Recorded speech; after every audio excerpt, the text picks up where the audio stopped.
कपिल जी, मैं आपको धन्यवाद देता हूं और ये फिल्म बनाने के लिए, ये वेब सीरीज बनाने के लिए बहुत बहुत धन्यवाद। कहां का सत्यमेव जयते, कहां का सत्यमेव जयते, कहां का सत्यमेव जयते। सुप्रीम कोर्ट के जजेस, हाई कोर्ट के जजेस जरूर इसको देखें और आत्मचिंतन करें कि भारत की न्याय प्रणाली कहां पहुंच गई है। भारत में टोटल 5 करोड़ केसेस तो वो हैं जो district court, high court, supreme court में है। इसका मतलब 5 करोड़ परिवार न्याय की आशा में बैठा हुआ है। ऑन एन एवरेज एक परिवार में 6 आदमी रख लीजिए, तो यानी 30 करोड़ लोग न्याय की आस लगाए बैठे हुए हैं। 30 करोड़ का मतलब एक अमेरिका, 30 करोड़ का मतलब 15 ऑस्ट्रेलिया, 30 करोड़ का मतलब 7 कनाडा, 30 करोड़ का मतलब 1.5 ब्राजील। इतने लोग भारत में न्याय की आस में बैठे हुए हैं। और ये 5 करोड़ केस तो वो हैं जो district court, high court, supreme court में है।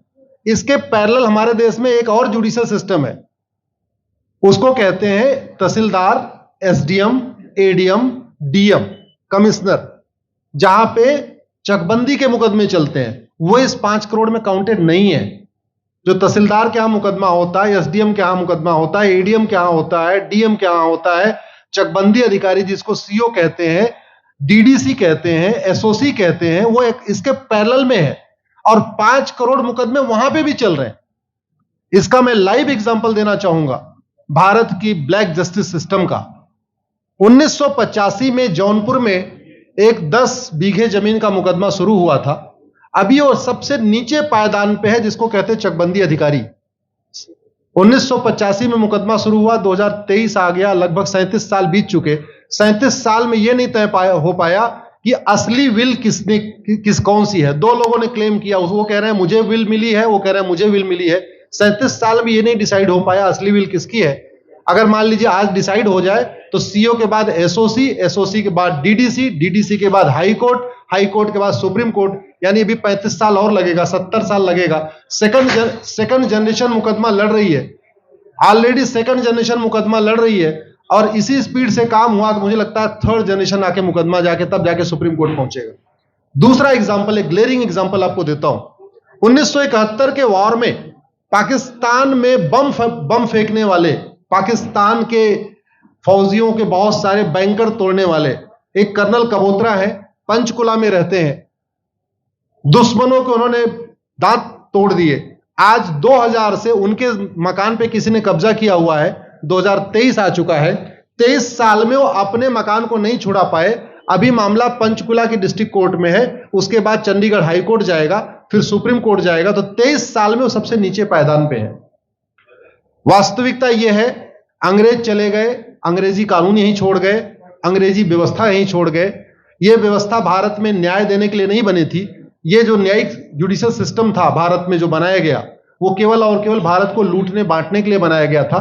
क्योंकि कानून वही चल रहा है, जुडिशियल सिस्टम वही चल रहा है, इवन हमारा ड्रेस भी वही चल रहा है। अंग्रेज काले कपड़े पहनते थे, हम भी काले कपड़े पहनते हैं। अंग्रेज जून के महीने में उनको गर्मी लगती थी तो 1 महीने छुट्टी करके इंग्लैंड चले जाते थे। आज भी हमारा हाई कोर्ट, सुप्रीम कोर्ट पूरे मई जून बंद रहता है। अंग्रेजों को क्रिसमस के टाइम में दिसंबर में छुट्टी मनाना जाना होता था, 1 महीने छुट्टी कर चले जाते थे। आज भी हमारी हाई कोर्ट, सुप्रीम कोर्ट दिसंबर में, क्रिसमस के टाइम में 15 दिन 20 दिन बंद हो जाती है। तो सोच वही है, किताबें वही है, व्यवस्था वही है, कानून वही है, तो स्वाभाविक सी बात है जस्टिस होगा कहां से? जस्टिस कैसे होगा? हम 2023 में 1860 का इंडियन पिनल कोड लेके घूम रहे, 1861 का पुलिस एक्ट लेके घूम रहे, गवाहों के बयान 1872 के कानून से हो रहे। हमने सब कुछ वर्ल्ड क्लास कर लिया, लेकिन अपने जस्टिस सिस्टम को कंपेयर करने की कोशिश ही नहीं किया। जितने में एक एयरपोर्ट बनता है, एक एयरपोर्ट बनाने में 25,000 करोड़ की लागत आती है। अगर हमारी सरकारों ने एक एयरपोर्ट की कीमत जुडिशियल सिस्टम पे खर्च कर दिया होता तो हमारी न्यायिक व्यवस्था अच्छी हो गई होती। आज घटिया, चूंकि अकाउंटेबिलिटी नहीं है, जुडिशियल सिस्टम में कोई अकाउंटेबिलिटी नहीं है। किसी के साथ न्याय हो जाए, अन्याय हो जाए, कोई फर्क नहीं पड़ता। निर्दोष को जेल हो जाए, जज की कोई अकाउंटेबिलिटी नहीं। दोषी को बेल हो जाए, जज की कोई अकाउंटेबिलिटी नहीं। लाखों लाख लोग जेल में सड़ रहे हैं, लाखों धोखेबाज भ्रष्टाचारी बाहर घूम रहे हैं, मूल कारण है ब्लैक जस्टिस सिस्टम। आपने बहुत अच्छा आपने इस पे वेब सीरीज बनाया है, और इस देश में world class airport, world class highway, world class shopping mall, सब कुछ वर्ल्ड क्लास बना लिया। इनफैक्ट अपना मोबाइल का डेटा सुरक्षित रखने के लिए हमारे सांसद, विधायक, जज आईफोन भी यूज करते हैं।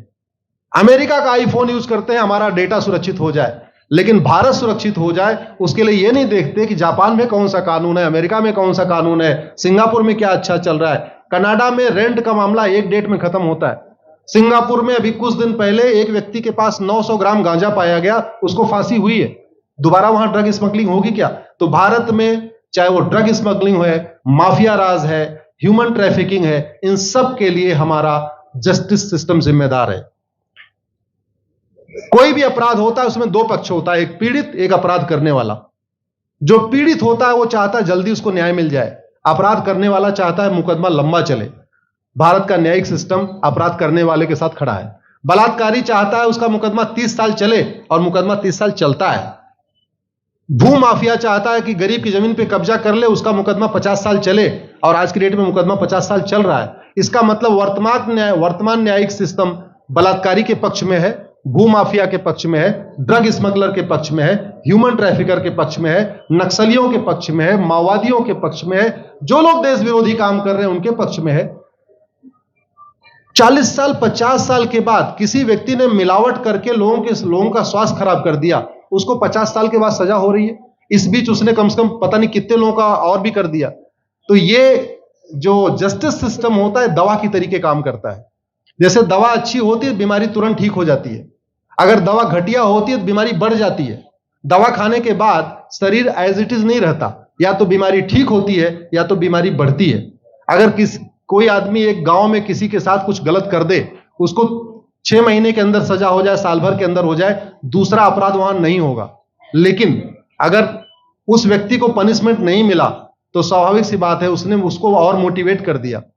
कहते नहीं ऐसे बुखार है, तुरंत 2 गोली खाइए बुखार ठीक हो गया, लेकिन अगर आपने दवा नहीं खाई या गलत दवा खा लिया तो टाइफाइड होगा या निमोनिया होगा। दुर्भाग्यवश ये हमारा जस्टिस सिस्टम यही कर रहा है। आज की डेट में जितनी समस्याएं हैं, चाहे वो घूसखोरी है, जमाखोरी है, मिलावटखोरी है, कालाबाजारी है, नशा तस्करी है, मानव तस्करी है, सोना तस्करी है, ड्रग स्मगलिंग है, या नक्सलवाद है, या माओवाद है, या कट्टरवाद है, जो भी समस्याएं हैं, उसका एक बहुत बड़ा कारण यह है कि हमारा जस्टिस सिस्टम उसको टैकल नहीं कर पा रहा है, उसको पकड़ नहीं पा रहा है, और इसीलिए भारत में अराजकता है। मैं तो इतने जानता हूं, ऐसी कोई बीमारी नहीं जिसकी कोई दवाई नहीं, ऐसी कोई समस्या नहीं जिसका कोई समाधान नहीं। हम हर चीज के लिए बाहर से चीजें खरीदते हैं, तो हम ये क्यों नहीं देख रहे हैं कि आखिर चाइना का जस्टिस सिस्टम कैसा है, सिंगापुर का कैसा है, कनाडा का कैसा है, फ्रांस का कैसा है, और अमेरिका का कैसा है। हम क्यों नहीं बेस्ट प्रैक्टिसेस उनकी अडॉप्ट कर लेते। दुनिया के कई देशों ने नार्को पॉलीग्राफ ब्रेन मैपिंग कानून बना दिया। मेरी बहन दीपिका नारायण बैठी हुई है, ये लगातार फॉल्स केसेस के खिलाफ, इनको मैं देखता रहता हूं, एक्टिव रहती है। एक कानून बन जाए नार्को पॉलीग्राफ ब्रेन मैपिंग, और कंप्लेन पे अंडरटेकिंग ले लिया जाए कि जो कुछ मैं शिकायत कर रहा हूं इसके लिए मैं अपना नार्को पॉलीग्राफ ब्रेन मैपिंग कराने के लिए तैयार हूं, हजारों की संख्या में फेक केसेस खुद ही खत्म हो जाएंगे। आज की डेट में लोग जुडिशरी की लापरवाही के साथ साथ फर्जी केस से परेशान है, फर्जी गवाही से परेशान है, फर्जी एफआईआर से परेशान है, हजारों परिवार परेशान है। कई बार देखा गया कि जो फैमिली के केसेस होते हैं उसमें कितने सारे फेक केसेस भी आ रहे हैं। तो जो वास्तव में दोषी हैं उनको पनिशमेंट नहीं मिल पा रहा है, जो निर्दोष हैं उनके खिलाफ फर्जी केसेस हो रहे हैं। आज की डेट में गांव में एक दबंग अगर जमीन कब्जा कर लेता है, किसी की हिम्मत नहीं पड़ती उसके खिलाफ कोई गवाही दे दे। लोगों को अपनी जमीन छुड़ाने में 30-30 साल लड़ना पड़ रहा है, 35 साल लड़ना पड़ रहा है। अगर 30 साल 35 साल के बाद कक्कड़ जी उसको अपनी जमीन मिल भी गई तो उसके साथ न्याय कहां हुआ? 35 साल में उसका टाइम बर्बाद हो गया, 35 साल में उसका पैसा बर्बाद हो गया, 35 साल वो मेंटल ट्रॉमा में रहा, 35 साल उसने तारीख पे तारीख झेली है। और मैं तो डिस्ट्रिक्ट कोर्ट में कई बार जाके देखा, ऐसे परिवारों को देखता हूं जिनके पास बस से आने के लिए पैसा नहीं है, साइकिल से आते हैं। ऐसे परिवारों को देखता हूं जो चाय नहीं पी सकते अपने पैसे से, बेचारे घर से रोटी बांध के और अचार लेके आते हैं, लेकिन वहां मजबूरी में वकील को पैसा देते हैं। तो हमारी कोर्ट कचहरी वास्तव में दलाली का अड्डा बन गया है। हमारी कोर्ट कचहरी भ्रष्टाचार का अड्डा बन गया है। और मैं दुख के साथ कहना चाहूंगा, अदालतों में न्याय हो नहीं रहा है, बल्कि न्याय बिक रहा है। जिनके पास पैसा है, वो उन्होंने कितना बड़ा क्राइम किया हो, मर्डर किया हो, रेप किया हो, उनको जमानत हो रही है। और जिनके पास नहीं है, वो बेचारे जेल में सड़ रहे हैं। कई बार तो देखा गया, मैंने मेरे मर्डर किया एक्स अनंत सिंह ने, लेकिन एक्स अनंत सिंह बाहुबली थे, उन्होंने थानेदार को 20 लाख रुपए दिया, वो वाई अनंत सिंह को लेकर जेल में डाल दिया, नाम वही है। अब उसके बाद क्या हुआ, 20 साल मुकदमा चला और फिर सबूत के अभाव में छूट गया। तो जिसने मर्डर किया वो तो कभी जेल गया ही नहीं। एक निर्दोष जेल गया, 10-20 साल के बाद उसने अपना जमीन बेचा, सब कुछ किया, मां बाप सब कुछ तबाह हो गए, फिर वो सबूत के अभाव में छूट रहा है। तो सबूत के अभाव में अगर 20 साल के बाद छूट भी गया हो, उसका 20 साल कौन लौटाएगा? उसके 20 साल के लिए कौन जिम्मेदार है? उसके 20 साल जो बर्बाद हुआ, उसके लिए संविधान की शपथ लेने वाले जिम्मेदार हैं। संविधान के प्रियम्बल में लिखा है, हम आपको जस्टिस देंगे, हम आपको न्याय देंगे। न्याय देने की जिम्मेदारी किसकी? जिन्होंने शपथ लिया। शपथ कौन लेते हैं? जजेस लेते हैं, सांसद, विधायक, मंत्री लेते हैं। तो आज की डेट में अगर लोगों को न्याय नहीं मिल रहा है, तो इसके लिए वही जिम्मेदार हैं जो संविधान की शपथ लेते हैं। संविधान की शपथ लेने वालों को वेतन, भत्ता, गाड़ी, बंगला इसीलिए मिलता है कि लोगों को न्याय मिल सके, फास्ट जस्टिस मिले, कंप्लीट जस्टिस मिले।